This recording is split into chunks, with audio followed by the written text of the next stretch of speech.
tonight. Shocking comments from First Lady Michelle Obama while giving the commencement speech at Tuskegee University in Alabama this weekend. Now, she used the opportunity to express her own views on race and discrimination in America. Take a listen and look at this. We've both felt the sting of those daily slights throughout our entire lives.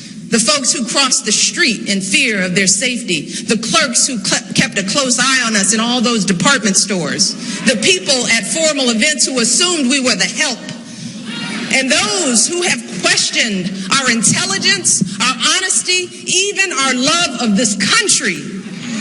And I know that these little indignities are obviously nothing compared to what folks across the country are dealing with every single day.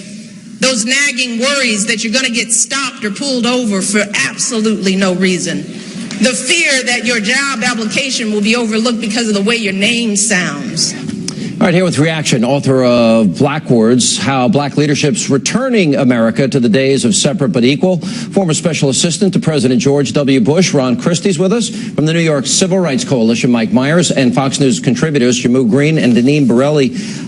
My initial observation is it's never easy. Folks like you and me, they won't know how hard you worked, the multiple jobs you worked, how you took care of your grandma, the job applications, overlooked the sound of your name. And I'm saying Barack Hussein Obama got elected by a majority of white America. Right. Why is she so angry? Listen, I see this as propaganda. Instead of her promoting how America is an exceptional country, Sean, she took that route to, play the race card and race bait. And clearly, they could tell a great story of how Obama and Michelle, President Obama and Michelle, got from Chicago through their Ivy League education, their Ivy League schools, to the White House. Talk about how if I can do it, you can do it as well. That was missing from the speech. Yeah. The people that look at you and you cross the street and clerks that keep a close eye on you. I mean, it was every single solitary argument that you could... Which racial dialogue do you know that's not angry? I mean, she sounded like Hillary Clinton in that racial dialect.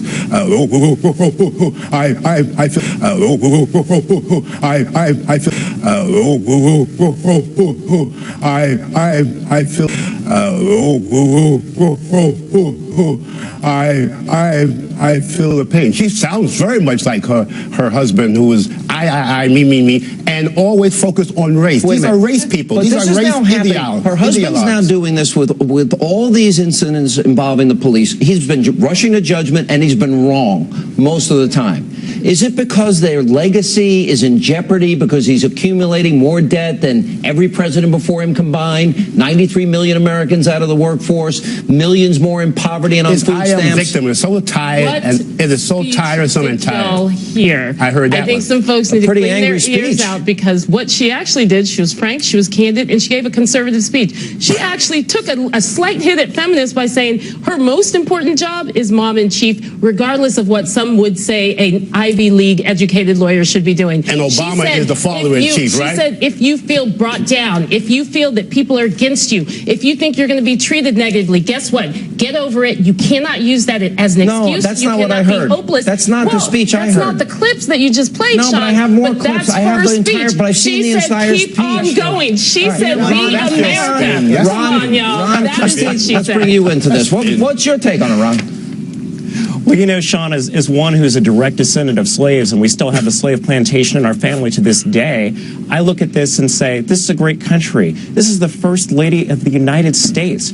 Her message should have been uplifting. She was at Tuskegee University, which has so much history in the African-American community, and it was a negative, it was a poor me speech, and I thought, what world is she living in? She just sounded so angry and so defiant when she had so much to be so helpful about, let me go back, to be optimistic about. Because she's the First Lady of the United States of America. And all I heard was a lot of bitterness here. And remember, go back to when she said a couple of times on the campaign trail the following. For the first time in my adult lifetime, I'm really proud of my country. And not just because Barack has done well, but because I think people are hungry for change. And think about saying that and then juxtapose that to the speech this weekend. Is she proud of the country she's describing here? The road ahead is not going to be easy. It never is, especially for folks like you and me. Because while we've come so far, the truth is that those age-old problems are stubborn, and they haven't fully gone away. And all of that is going to be a heavy burden to carry. It can feel isolating. It can make you feel like your life somehow doesn't matter, that you're like the invisible man that Tuskegee grad Ralph Ellison wrote about all those years ago. And as we've seen over the past few years, those feelings are real. They're rooted in decades of structural challenges that have made too many folks feel frustrated and invisible. And those feelings are playing out in communities like Baltimore and Ferguson and so many others across this country. I want to break this down when she says, you know, the road's not going to be easy, especially for folks like you and me. I don't know anyone that has it easy in life in any way. Life's difficult for everybody. The heavy burden you're going to carry, it can be isolating. And then wrapping it up, tying it to Baltimore and Ferguson. Right. Ferguson was about a guy that robbed a store, intimidated a clerk, fought a cop for his gun, and ran it and charged at an officer. How does she make that leap? Why does she buy into this narrative? And why is she pushing this narrative? Listen, this administration is divisive, and they are going to play the race card on every aspect that they can because progressive policies have failed the country, have failed the black community. So she and Barack Obama doing this because they're trying to divert attention away from their failed record? She's not going to go out and speak about how unemployment is in the double digits for the black community, how people are trying to get jobs, and a number of individuals. See, I agree with you. I think this is a diversion. I don't think it's by accident that it's happening, that she and he are doing it at the same time. For the same reason that Jamu said. She's the female equivalent of Barack Obama. Barack Obama, who sees everything in terms of race and gender. I mean, he even has identity politics. My brother's keeper. Yes. Why doesn't he help his own brother? He sees everybody in terms of race and gender. I believe and that's disadvantage. That's a stereotype. Reference. That's a stereotype of black men. But he has his own brother. But he has his own brother who he's never helped. Brother too. No, Trayvon's his son. Look, he's never helped his own brother, Jamu. The number of times the word I've offered to give money to his own brother for him. Bitter has been used in this panel to describe this woman when she inspired those young people. I'd say ask the students that she talked to, did they leave inspired? Did they believing that regardless of what's thrown at them, can they succeed in this country? How is it that only until Barack Obama gets elected, she'd never been proud of America?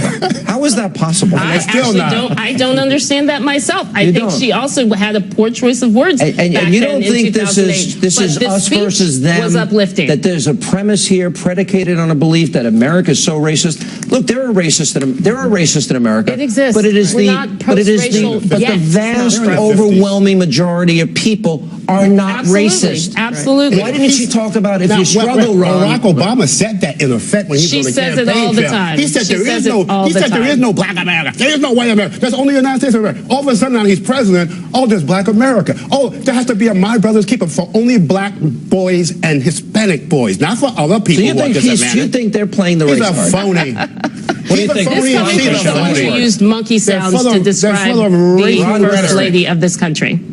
What kind of sound? Monkey sounds. Go ahead. Sean, a quick point that I want to make here that I think is so important.